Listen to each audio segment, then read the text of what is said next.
ஆடி மாதம் அப்படின்னாலே கண்டிப்பாக அம்மன் மாதம் அப்படின்னு சொல்லுவோம். இந்த அம்மனுக்குரிய இந்த மாதத்தில் ஒவ்வொரு நாளுமே ரொம்ப ஸ்பெஷல் தான். அதுலேயும் இந்த ஆடி வெள்ளி, ஆடி பௌர்ணமி, ஆடி அமாவாசை அப்படிங்கிறது கூடுதலான ஒரு சிறப்பை பெறுகிறது. அதாவது ஆடி அமாவாசையோட சிறப்புகளையும் இந்த மாதத்தில் என்னெல்லாம் செய்யணும், மேலுமே இந்த அமாவாசை ஏன் இவ்வளோ இம்பார்ட்டன்ட் கொடுக்குறாங்க, இந்த அமாவாசைன்னு இதனோட சிறப்புகள் என்ன, இதில் எப்படி விரதம் இருந்து வழிபாடுகள் செய்யணும் அப்படிங்கிறத பற்றியும், தர்ப்பணம் நம்ம கொடுக்க தவறிவிட்டால் என்ன நடக்கும், மற்ற அமாவாசை தினங்களை விட இந்த அமாவாசை ஏன் அவ்வளோ கூடுதலாக சிறப்பாக இருக்குது அப்படிங்கிறத பற்றின ஒரு விரிவான தகவலை இந்த வீடியோ மூலமாக நம்ம பார்க்க போகிறோம். அதாவது முன்னோர்களுக்கு செய்ய வேண்டிய அந்த கடமைகளை செய்ய தவறுனா நமக்கு என்னெல்லாம் நடக்கும், பித்ரு தோஷமாக மாறும், எங்கே போய் ஜாதகத்தை பார்த்தாலும் தோஷம் இருக்குது அப்படின்னு சொல்லுவாங்க. இதற்கு என்னதான் ரீசன், இந்த தோஷம் குடும்பத்தில் பல தடைகளையும் பல கஷ்டங்களையும் ஏற்படுத்தலாம். உங்களுக்கு ஏற்கனவே இது போன்ற தோஷங்கள் இருப்பதா நீங்கள் நினச்சிங்க அப்படின்னா கண்டிப்பாக அற்புதம் நிறைந்த இந்த ஆடி மாத அமாவாசையில் இதை மட்டும் நீங்கள் செய்யுங்களேன், எப்பேற்பட்ட தோஷமாக இருந்தாலுமே அது முழுமையாக தீர்ந்துடும். பித்ரு தோஷத்திற்கான முழுமையான பரிகார முறைகள் என்ன அப்படிங்கிறத நம்ம விரிவாக பார்க்கலாம். வீடியோவை கடைசி வரைக்குமே ஸ்கிப் பண்ணாமல் முழுமையாக பாருங்கள். இந்த தர்மத்தில் முன்னோர்களை வழிபடுவதற்காக ரொம்ப முக்கியமான தினங்களில் ஒன்று தான் இந்த ஆடி அமாவாசை. தட்சிணாயன புண்ணிய காலத்தோட தொடக்கத்தில் வரக்கூடிய இந்த முதல் அமாவாசை. இந்த நாளில் பித்ருக்களுக்கு கண்டிப்பாக செய்ய வேண்டிய, அதாவது முன்னோர்களுக்கு தர்ப்பணம் செஞ்சு வழிபட்டாலே குடும்பத்தில் மகிழ்ச்சியும் சுபிட்சமும் பெருகும் அப்படிங்கிறது ஐதீகம். இந்த 2026ஆம் ஆண்டோட ஆடி அமாவாசையினோட தேதி, நேரம், வழிபாடு, இந்த டைமில் நம்ம எப்படி வழிபாடுகள் செய்யணும், எப்படி பரிகாரங்கள் செய்யணும், அப்படி செய்வதனால நமக்கு கிடைக்கக்கூடிய நன்மைகள் என்ன அப்படிங்கிறது எல்லாமே குறித்து நம்ம இந்த வீடியோ மூலமாக தொடர்ந்து பார்க்க போகிறோம். வீடியோவை கடைசி வரைக்குமே ஸ்கிப் பண்ணாமல் முழுமையாக பாருங்கள். வீடியோ பிடிச்சிருந்தால் மறக்காமல் லைக் பண்ணுங்கள். இது போன்ற பல சுவாரஸ்யமான தகவலை நீங்கள் தொடர்ந்து தெரிஞ்சுக்கணும் அப்படின்னாலும் மறக்காமல் உற்சாகம் டிவி சேனலை சப்ஸ்கிரைப் பண்ணிவிட்டு கூடவே இருக்க பெல்லைக்கானையும் ப்ரெஸ் பண்ணிட்டு வாங்க வீடியோக்குள்ளே போகலாம். நீங்கள் இந்த அமாவாசையில் என்னெல்லாம் செய்வீங்க அப்படிங்கிறத மறக்காமல் எங்கள் கூட கமெண்ட் பாக்ஸ் செக்ஷனில் சொல்லுங்கள். அதே மாதிரி இந்த அமாவாசை ஏன் இவ்வளோ கூடுதலான ஒரு சிறப்பை பெறுகிறது அப்படிங்கிறத நம்ம விரிவாக பார்க்கலாம். அதே மாதிரி உங்களுக்கு ஜோதிட ரீதியாக ஏதாவது சந்தேகங்கள் இருக்குது, அல்லது உங்களோட வாழ்க்கையில் இருக்கக்கூடிய பிரச்சனைகளுக்கு ஏதாவது தீர்வு வேணும் அப்படின்னு நினச்சிங்களா, அல்லது உங்களுடைய தனிப்பட்ட ஜாதகத்தை பார்த்து தெரிஞ்சுக்கணும் அப்படின்னு நினச்சிங்களாலும் இந்த வீடியோவுக்கும் கீழே பாருங்கள், டிஸ்கிரிப்ஷனில் நம்பர் கொடுத்துருக்கேன், வேணும் அப்படிங்கிறவங்க கால் பண்ணி பேசி தெரிஞ்சுக்கோங்க. இந்த அமாவாசை அப்படிங்கிறது சிறப்பான ஒரு அமாவாசைங்க. இந்த ஆண்டு 2026 ஆடி அமாவாசை ஆகஸ்ட் 12ஆம் தேதி புதன்கிழமை ஆடி 27ஆம் தேதி வருது.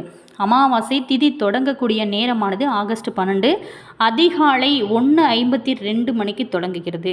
அமாவாசை திதி முடியக்கூடிய நேரம் ஆகஸ்ட் 12ஆம் தேதி இரவு 11:06 மணிக்கு நிறைவடைகிறது. தர்ப்பணம் செய்ய உகந்த நேரம் அப்படின்னு பார்த்தோமா, அதிகாலை சூரிய உதயத்திற்கு பிறகு காலை ஒரு 6 மணி முதல் மதியம் 12 மணிக்குள்ளே நீங்கள் தர்ப்பணம் செய்து சிறப்பானது. இப்படி நம்ம ஆடி அமாவாசையோட சிறப்பு அப்படிங்கிறது ரொம்ப சிறப்பு. இதில் விரதம் இருந்து நம்ம எப்படி தர்ப்பணம் செய்யக்கூடிய முறைகள் அப்படிங்கிறத விரிவாக பார்க்கலாம். அதிகாலையில் எழுந்துருங்க, முன்னாடி நாளே வீட்டை க்ளீன் பண்ணிட்டீங்க, அடுத்ததாக புண்ணிய நதிகள்லையோ அல்லது கடல்லையோ அல்லது வீட்டிலேயே கூட நீங்கள் தலை குளிச்சுட்டு வீட்டு சுத்தமான ஆடைகளை நீங்கள் அதே மாதிரி அணிஞ்சுக்கோங்க. எள் மற்றும் தண்ணீர் கொண்டு முன்னோர்களுக்கு தர்ப்பணம் கொடுக்கணும். முன்னோர்களுக்கு பிடித்தமான உணவுகளை சமைச்சு முதல்ல நீங்கள் காகத்திற்கு, ரொம்ப இம்பார்ட்டண்டான விஷயம், காகத்திற்கு வைத்ததுக்கப்புறம் நீங்கள் சாப்பிடுங்க. அடுத்ததாக ஏழைகளுக்கு உங்களால் முடிந்த அளவுக்கு ஏதாவது ஹெல்ப் பண்ணுங்கள். இப்படி செய்வதனால பல தலைமுறைகளுக்கும் கண்டிப்பாக உங்களுக்கு புண்ணியத்தை சேர்க்கும். அதுவும் இந்த ஆடி அமாவாசை நாளில் இதை செய்யும்போது கூடுதலான ஒரு சிறப்பை கண்டிப்பாக நீங்கள் எதிர்பார்க்கலாம். உங்களுக்கு எப்பேற்பட்ட தோஷமாக இருந்தாலுமே அதையெல்லாம் விலகிறதுக்கு இதுவும் ஒரு முக்கிய ஒரு காரணம் அப்படின்னு சொல்லலாம். தர்ப்பணம் செய்வதை கண்டிப்பாக நம்ம தவறுனா என்னெல்லாம் நடக்கும் அப்படின்னு பார்த்தோமா, முன்னோர்களுக்கு செய்ய வேண்டிய அந்த கடமைகளை நம்ம செய்ய தவறுனா அது பித்ரு தோஷமாக மாறுமா. இந்த தோஷம் குடும்பத்தில் பல தடைகள், இப்போ ஒரு குடும்பத்தில் பல தடைகள் இருக்குது, ஒரு திருமணம் ஆகலை, குழந்தை பாக்கியம் கிடைக்கல அப்படின்னா ஏதாவது ஒரு ரீசன் இருக்கும். அப்படி கஷ்டங்களை நிறைய பேர் அனுபவிச்சுட்டு தான் இருக்காங்க. உங்களுக்கு ஏற்கனவே இது போன்ற தோஷங்கள் ஏதாவது இருப்பதா நினச்சிங்களா, இந்த நாளில் இந்த மாதிரியான முறையில் மட்டும் நீங்கள் தர்ப்பணம் செய்யுங்க, ரொம்ப நல்லது. பித்ரு தோஷத்திற்கான முழுமையான பரிகாரம்னு சொல்லலாம் இதை. மேலுமே மற்ற அமாவாசை தினங்கள் ஆடி அமாவாசை மட்டும் இல்லாமல் தை அமாவாசை, மகளாய அமாவாசை ஆகிய 3 அமாவாசையுமே முன்னோர்களுக்கு தர்ப்பணம் செய்ய ரொம்ப ரொம்ப முக்கியமான ஒரு நாள் அப்படின்னு சொல்லலாம். இருந்தால் கூட மாதந்தோறும் வரக்கூடிய அமாவாசையிலையும் விரதம் இருப்பது ரொம்ப சிறப்பு. இந்த ஆண்டு ரொம்ப அமாவாசையானது ரொம்ப முக்கியமான ஒரு அமாவாசையாக இருக்குது. இந்த நாளில் முன்னோர்களோட ஆசீர்வாதம் இல்லாமல் எந்த ஒரு சுபகாரியமுமே முழுமையடையாது. எனவே இந்த ஆடி அமாவாசை நாளில் விரதம் இருந்து தான தர்மங்கள் செஞ்சு பித்திருக்களோட அருளாசியை கண்டிப்பாக நீங்கள் பெறுங்க. உங்களோட வாழ்க்கை எப்போவுமே மகிழ்ச்சியாகவும் சிறப்பாகவும் இருக்க இந்த நாள் ரொம்ப புனிதமான ஒரு நாளாக இருக்குது.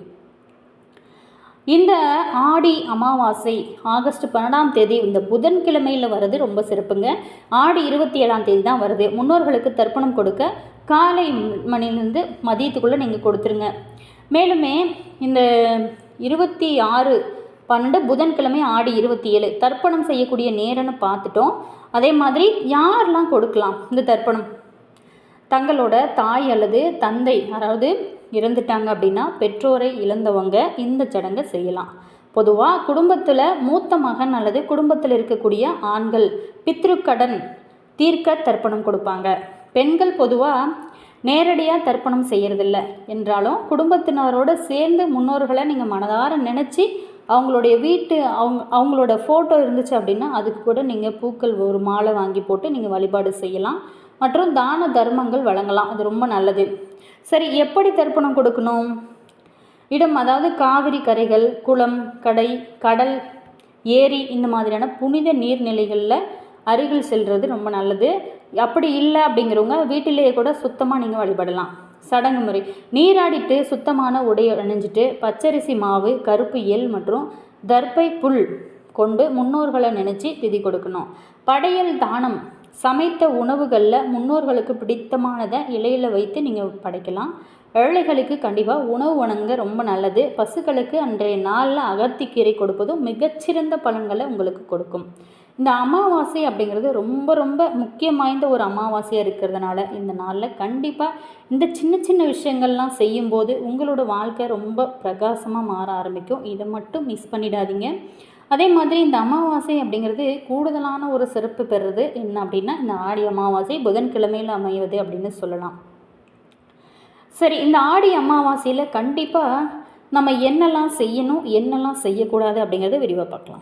இந்த புண்ணியம் நிறைந்த ஆடி அமாவாசை நாளில் முன்னோர்களுக்கு தர்ப்பணம் கொடுக்கறது, காகத்திற்கு உணவு வைக்கிறது, ஏழைகளுக்கு உங்களால் முடிஞ்ச தானம் செய்கிறது, இது எல்லாமே ரொம்ப இம்பார்ட்டண்டான விஷயம்.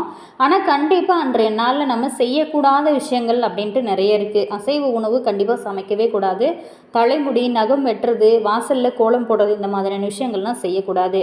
புனித நதிக்கரைகள் அல்லது கடல் துறைமுகங்களுக்கு போயிட்டு நீங்கள் முன்னோர்களுக்கு திதி மற்றும் தர்ப்பணம் கொடுக்கலாம். கண்டிப்பாக அன்றைய நாளில் காகத்திற்கு நீங்கள் தலைக்கு நல்லா குளிச்சுட்டு அதுக்கப்புறம் சமைச்சு அதில் எள் கலந்து நீங்கள் உணவு வைத்ததுக்கப்புறம் பித்ருக்களுக்கு படையல் போட்டுட்டு அதுக்கப்புறம் நீங்கள் சாப்பிடுங்க.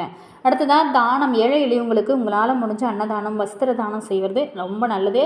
அதே மாதிரி ரொம்ப இம்பார்ட்டண்டான விஷயம், குலதெய்வ வழிபாடு அன்றைய நாளில் செய்யுங்க. குலதெய்வத்தையும் சரி, இது ஆடி மாதம் அம்மனுக்குரிய மாதம் அப்படிங்கிறதுனால அம்மனையும் நினச்சி நீங்கள் மனதார வழிபாடு செய்யலாம்.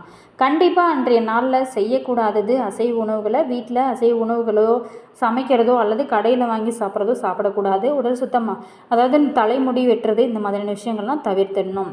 இந்த மாதிரியான சின்ன சின்ன விஷயங்களை மட்டும் நீங்கள் ஃபாலோ பண்ணிங்களாவே போதுங்க. உங்களுக்கு எப்பேற்பட்ட தோஷமாக இருந்தாலுமே அது தீர இது ஒரு அருமையான வாய்ப்பாக இருக்குது. இந்த நாளை மிஸ் பண்ணிடாதீங்க. இந்த அமாவாசை திதி தொடக்கம் ஆகஸ்ட் 12ஆம் தேதி 1:52 மணிக்கு தொடங்குதுங்க. அதாவது விடியற் காலையிலேயே தொடங்கிறது. மேலுமே ஆகஸ்ட் 12ஆம் தேதி இரவு 11 மணி வரைக்குமே இந்த அமாவாசை திதியானது இருக்குது. அன்றைய நாளில் கண்டிப்பாக முன்னோர் வழிபாடு அப்படிங்கிறது உங்களுடைய வாழ்க்கையில் எப்பேற்பட்ட ஒரு தோஷமாக இருந்தாலுமே தீரும். அதே மாதிரி முன்னோர்களுக்கு செய்ய வேண்டிய அந்த சரியான முறையில் நீங்கள் செஞ்சீங்க அப்படின்னா எப்பேற்பட்ட தோஷமும் உங்களுக்கு இருக்காது. உங்களுடைய வீட்லேயுமே சுபகாரியத்தில் தடைகள் எதுவும் இருக்காது. முன்னோர்களோட ஆசை இருந்தால் மட்டுமே நமக்கு குலதெய்வத்தோட அருள் கூட கிடைக்கும். அதனால் கண்டிப்பாக மிஸ் பண்ணிடாதீங்க. அதே மாதிரி உங்களுக்கு இந்த வீடியோ பிடிச்சிருந்தால் மறக்காமல் லைக் பண்ணுங்கள். இது போன்ற பல சுவாரஸ்யமான தகவலை நீங்கள் தொடர்ந்து தெரிஞ்சுக்கணும் அப்படின்னாலும் மறக்காமல் உற்சாகம் டிவி சேனலை சப்ஸ்கிரைப் பண்ணிவிட்டு கூடவே இருக்க பெல் ஐக்கானையும் ப்ரெஸ் பண்ணிக்கோங்க. அப்போ தான் நாங்கள் போடுற புது புது நியூ வீடியோஸ்லாம் உடனுக்குடன் உங்களுக்கு நோட்டிஃபிகேஷன் வரும். உங்களோட கருத்து என்ன அப்படிங்கிறத மறக்காமல் கமெண்ட் பாக்ஸ் செக்ஷனில் சொல்லுங்கள். உங்களுக்கு ஜோதிட ரீதியாக ஏதாவது சந்தேகங்கள் இருக்குது அல்லது உங்களோட வாழ்க்கையில் நீங்கள் சந்திக்கக்கூடிய பிரச்சனைகளுக்கு ஏதாவது தீர்வு வேணும் அப்படின்னு நினச்சிங்களா பாருங்கள், இந்த வீடியோக்கும் கீழே டிஸ்கிரிப்ஷனில் ஜோதிடரோட வாட்ஸ்அப் நம்பர் கொடுத்துருக்கேன். வேணும் அப்படிங்கிறவங்க கால் பண்ணி பேசி தெரிஞ்சுக்கோங்க. நல்ல ஒரு தீர்வாகவும் நல்ல ஒரு பரிகாரமாக இருக்கும். அதே மாதிரி உங்களோட கருத்து என்ன அப்படிங்கிறத மறக்காமல் கமெண்ட் பாக்ஸ் செக்ஷனில் சொல்லுங்கள். அது மட்டும் இல்லாமல் இந்த அமாவாசை நாளில் நீங்கள் எப்படி முன்னோர்களுக்கு படையல் போட்டு எப்படி வழிபாடுகள் செய்வீங்க அப்படிங்கிறத எங்கள் கூட கமெண்ட் பாக்ஸ் செக்ஷனில் ஷேர் பண்ணிக்கோங்க. அதே மாதிரி உங்களுடைய உறவுகள் வகையில் நண்பர்கள் வகையில் இந்த வீடியோவை ஷேர் பண்ணி விடுங்க. ரொம்பவே யூஸ்ஃபுல்லாக உங்களுக்கு இந்த வீடியோ இருந்திருக்கும் அப்படின்னு நினைக்கிறேன். உங்களோட கருத்தை மறக்காமல் கமெண்ட் பாக்ஸ் செக்ஷனில் சொல்லுங்கள். தேங்க்யூ.